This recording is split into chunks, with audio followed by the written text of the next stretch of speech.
Bom, boa tarde já, né? Meu nome é Janaína Siqueira, eu sou psicóloga de formação e de vocação. E hoje eu vou falar para vocês um pouquinho sobre o impacto da religiosidade e espiritualidade sobre a evolução das doenças e os possíveis mecanismos. Bem, quem já assistiu algumas palestras minhas, eu adoro música. Na verdade, adoro coisa boa. Então hoje eu trouxe para vocês um pouquinho da Rita Lee. Ela tem uma música que chama Reza, só para poder abrir a nossa palestra. É só para ilustrar o quanto a gente recorre a Deus para nos ajudar de alguma forma, né? Eu estou com algum problema, que Deus me ajude, vá com Deus. Por quê? Né? Por que a gente faz isso? Porque eu tenho fé. É porque eu acredito em Deus. Ok. Eu acredito na minha religião, eu acredito no transcendente. E aí fica o critério pessoal. Como vocês estão vendo, durante todo o evento, várias pesquisas estão sendo feitas dizendo que há uma correlação positiva entre religiosidade, saúde física, saúde mental. E eu vou falar um pouquinho, agora a gente já está num outro patamar. Por quê? Isso acontece, mas... Bem, pesquisas em religiosidade, espiritualidade e saúde têm corroborado com essa ideia e crescido de modo marcante nas últimas décadas. E eu acho que é muito importante que eu trouxe para vocês. O Brasil tem um papel de destaque no cenário internacional. Nós somos o 5º maior país na área de pesquisa mundial. Então, eu acho que isso é bem bacana e isso mostra, né? Nós estamos com o auditório lotado, todas as inscrições encerradas por não ter mais vaga. Então, assim, mostra o quanto que nós estamos realmente estudando isso de uma forma importante. E o nosso foco é ter um olhar voltado para pesquisas que sejam criteriosas metodologicamente e que ajudem a estabelecer a base de conhecimento neste campo. Bem, sempre importante, vocês vão perceber que durante todas as palestras a gente sempre volta. A ideia não é dizer assim, vamos embutir religiosidade nas pessoas. Não é isso. Não é apenas bom ou mal para a saúde. É multidimensional. Particularidades são importantes de serem observadas. E a religiosidade e a espiritualidade pode não ser benéfica quando utilizada de maneira negativa, conforme o Luciano já falou a respeito, por exemplo, do corpo negativo. Eu vou falar rapidamente sobre os conceitos de religiosidade e espiritualidade, que pode ter algumas pessoas que já estão acostumadas, vocês vão ouvir esses conceitos, então vou passar de uma forma breve, só para ficar um pouco mais claro a palestra. A religiosidade é um sistema organizado de crenças, práticas, rituais e símbolos designados para facilitar a aproximação com o sagrado, com o transcendente. Então, é a ideia de que um ritual é feito para o quê? Para me facilitar a relação com o transcendente. Então, a religião é isso, ele entra dentro de certos critérios de ritual. A espiritualidade é uma forma pessoal de se encontrar respostas às últimas questões sobre a vida, seu significado e sobre a relação com o sagrado, com o transcendente, que pode ou não levar ao desenvolvimento de rituais religiosos e à formação de comunidade. Então, a espiritualidade ela não está vinculada a nenhuma comunidade religiosa, pode estar, mas não necessariamente, nenhum ritual. Então, quando a gente falar de religiosidade e espiritualidade, vocês fiquem atentos que podem ser essas duas divisões. E a religiosidade, ela pode ser dividida em 3. Religiosidade organizacional, religiosidade privada e religiosidade intrínseca. Então, vamos lá. A participação, nas igrejas, sinagogas, templos, essa é a organizacional. A privada são atividades realizadas individualmente e de maneira particular. Rezar em casa, assistir o Padre Marcelo, culto ao lar, Então, esse é o tipo de religiosidade privada. E a intrínseca é o envolvimento religioso, é a motivação religiosa, é algo mais interno. Eu vivo a vida religiosa por mim mesmo no meu dia a dia. Então, a religiosidade intrínseca, ela dá sentido à existência. Então, por isso que às vezes tem pessoas que vão muito necessariamente à igreja, ao templo, e necessariamente não vivem uma vida religiosa. Combinado? Beleza. Então, vamos falar de religiosidade, espiritualidade e saúde. Vocês já viram várias pesquisas, eu vou falar um pouquinho só para ilustrar. Religiosidade e mortalidade. Altos níveis de religiosidade estão associados ao quê? A menor mortalidade. E é um efeito protetor, vocês, não sei se o Vanderlei deve ter falado, que tão importante quanto parar de fumar, atividade física, mamografia, consumo de vegetais e frutas. Ah, Jana, então já sei, eu vou rezar e posso ali comer coxinha, né? Posso continuar fumando, que se eu rezar eu tô bem na fita. Mas não adianta, né? Aí isso que a gente está vendo, não é necessariamente rezar, é o que tem por trás disso, desse rezar. O que é isso? Essa que é o nosso próximo caminho dentro das pesquisas. E a partir daí, como o Alexandre falou, aplicar isso clinicamente. Quem usa de forma negativa, sempre a gente coloca isso para não ficar parecendo que a gente está vendendo religiosidade e espiritualidade. Quem usa de forma negativa, aumenta a mortalidade. Com a ideia, por exemplo, de Deus estar me castigando, isso tudo que a gente já viu. Com relação à dor, altos níveis de religiosidade estão associados a menor relato de dor. Então, tem um estudo brasileiro, que é até do Luquete, que vai falar para vocês, eles relatam na pesquisa que maior religiosidade há um relato menor na escala visual analógica de dor. Esse outro é um estudo canadense, com 37 mil pessoas com dor crônica e fadiga, onde as pessoas que frequentavam o serviço religioso, elas viam o lado positivo da vida, elas conversavam com outras pessoas, faziam algo prazeroso e com isso eles sentiam menos dor e menos fadigados. Então, são relações também entre religiosidade e saúde.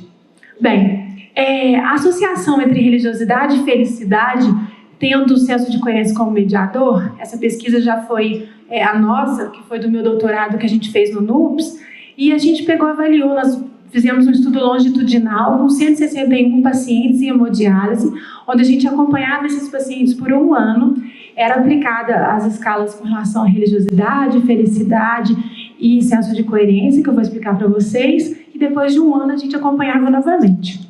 Bem, isso que a gente está fazendo são um estudo da saúde positiva. A gente está só estudando doença. Nós estamos estudando quais são os processos cognitivos das pessoas felizes e em que isso impacta. Bem, o senso de coerência, só para vocês entenderem, é uma característica da personalidade, onde a pessoa ela tem a ideia de que a vida ela tem uma compreensão, é uma gestão comportamental e uma ideia de significado. Que, por exemplo, se eu estou com algum problema e eu não consigo resolvê-lo, eu tenho a quem recorrer. Posso recorrer a um cônjuge, ao chefe, a um familiar ou mesmo a Deus. Então, são características similares da religiosidade, essa ideia de significado. Bem, com isso, a religiosidade intrínseca desses pacientes se relacionaram com felicidade. E essa associação ela é explicada parcialmente pelo senso de coerência. Então, há algo semelhante entre senso de coerência, religiosidade intrínseca e felicidade. Nenhuma variável sociodemográfica, clínica ou laboratorial influenciou a felicidade. Então, por exemplo, se os pacientes são mais religiosos intrinsecamente, teve mais influência na felicidade do que se eu faço hemodiálise há 3 ou há 15 anos. Então, são dados realmente robustos. Muito bem. Sobre depressão, a gente já viu alguns estudos, mas a maioria sugere que a participação religiosa de várias formas está associada a taxas mais baixas de depressão. 272 estudos transversais publicados desde 2000, que o Cone fez, que o Alexandre já falou, 63% sugerem um efeito protetor e apenas 6% prejudicial. 45 estudos de corte de 2000, 47 sugeriram um efeito protetor e apenas 11% um efeito prejudicial. Com relação ao suicídio, mais de uma centena de estudos foram feitos. 106 de 145 estudos, quer dizer, 75% menos suicídios e tentativas de suicídio, menos ideação suicida ou atitudes mais negativas.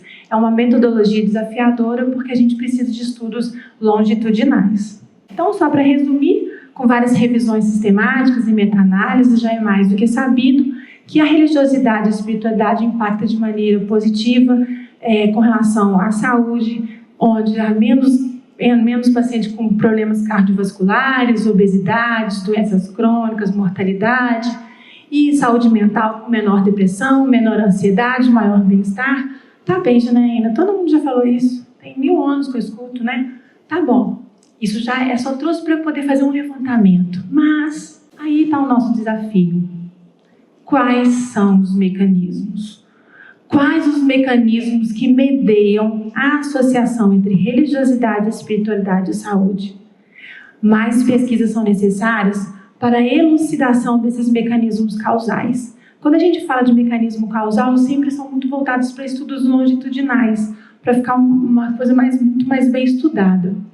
Então, eu vou trazer para vocês agora alguns desses motivos que são estudados que poderiam explicar o porquê que a religiosidade e a espiritualidade impactam positivamente na saúde. Bem, estilo de vida. Ah, tá, Janine, mas como é que fica isso? Geralmente, as religiões, quando falam vão educar as pessoas, ensinar, aí a gente pode usar o termo que seja dentro de cada tipo de religião, eles recomendam, geralmente, tá, gente? Geralmente, evitar o uso de drogas, álcool e comportamento promíscuo. O corpo como templo de Deus. Eu me lembro que uma vez uma paciente, ela se cuidava muito, e eu perguntei assim, por que você sempre vai ao médico, se cuida, se faz ginástica? Ela falou assim, o meu corpo é um templo de Deus, ele me deu, então eu tenho uma obrigatoriedade de cuidar bem da minha casa, digamos assim. Menor envolvimento em situações de conflito e violência. Então, o estilo de vida. Então, a ideia da religião, ela faz com que as pessoas tenham estilos de vida e esse estilo de vida impacta na saúde. Vocês estão entendendo o que eu quero dizer como mecanismo, gente? Ah, ótimo, ótimo. Práticas religiosas e espirituais. Oração, meditação, práticas de transe. Vários estudos têm apontado que essas práticas podem ter efeitos fisiológicos benéficos para os indivíduos. Então, a partir do momento que a pessoa reza, entra em transe, oração, aquilo faz o quê? Bem para a fisiologia mesmo. Suporte social. Os indivíduos com maior envolvimento religioso tendem a ter uma maior rede de contatos, de amigos, com maior profundidade e confiança do que aqueles que não são religiosos. Então, esse suporte social também facilita, ajuda na qualidade de vida, no bem-estar, na saúde mental. O próprio contexto religioso facilita a procura e obtenção de ajuda. Então, é muito mais fácil você chegar numa igreja, num culto, numa reunião e você se abrir para alguém dizendo que você está precisando de ajuda, do que você chegar numa balada, no shopping, no cinema e vai ficar falando de problemas. Então, isso facilita, também é um fator, é um mecanismo. Outro são o sistema de crenças. Situações estressantes, por exemplo. Algum mecanismo que dê sentido, compreensão para a diversidade que a pessoa esteja passando. Há muitas pessoas que falam assim, se Deus me deu, é porque cada um carrega a cruz que pode. Isso deve ter um motivo para eu aprender, isso tem um significado. E isso ajuda para quê? Para que tenha uma maior compreensão das adversidades que acontecem na vida.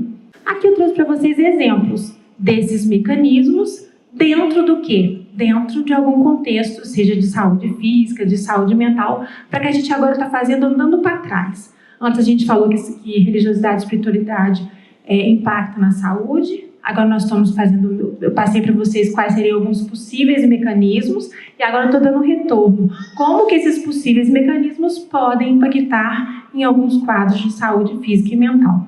Com relação ao suicídio, o apoio social, menos álcool, menor depressão, menos uso de drogas e a crença moral de que o suicídio está errado, impacta o quê?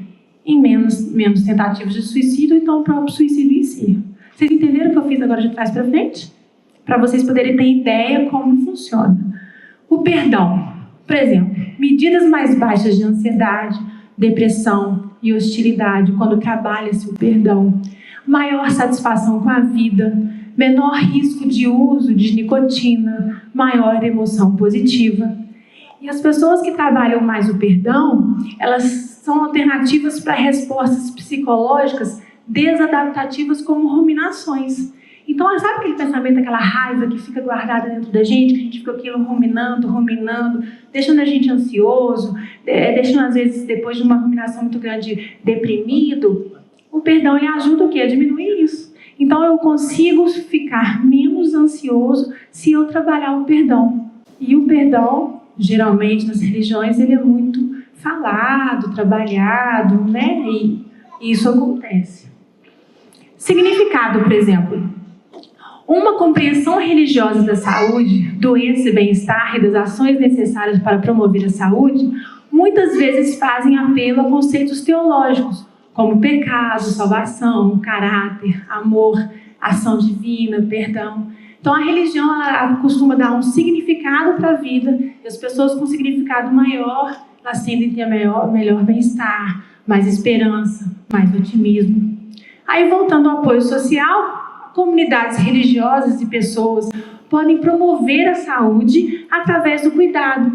Promoção da saúde, intervenções, cuidado espiritual em ambientes médicos e no fim da vida. Então, isso tudo, esse apoio social, ele vai poder entrar nas comunidades, em hospitais, colégios, aí vai variar, né? Isso ajuda. Muito bem. Então, finalizando, religião, significado, virtude, paz, valores, isso tudo junto e misturado. Eu tentei dar uma chacoalhada só para que vocês entendam como as coisas funcionam, de que forma que a gente entra com a ciência dentro desses mecanismos, que forma esses mecanismos entram dentro da ciência na nossa vida. Peterson e Seligman, eles estudaram as virtudes humanas, são estudiosos da psicologia positiva. Eles estudaram as virtudes humanas valorizadas pela civilização humana ao longo de 3.000 anos. Então, Aristóteles, Platão, o Alcorão, o Novo e o Antigo Testamento, o Buda, não interessa, pode ser o Sol, a Lua, quem você quiser. Mas todos esses grandes líderes, ou todas essas grandes religiões, quando a gente fala de religião, né, não é de briga, não é isso, todos esses grandes pensadores, Dalai Lama, todos eles falaram a mesma coisa, só que de formas diferentes, mas a ideia é que eles chegaram a esses 6 pontos. Identificaram 6 valores humanos centrais, que seriam sabedoria, coragem, humanidade, justiça, temperança e transcendência. E a transcendência é a crença de que há um sentido ou propósito maior do que si mesmo. É aquilo que faz lembrar o quanto pequeno se é, mas ao mesmo tempo eleva, tirando o indivíduo de sentido de completa insignificância. E a transcendência leva à espiritualidade, e a espiritualidade leva a melhor saúde física e mental. Que sejamos luz em meio à escuridão. Obrigada.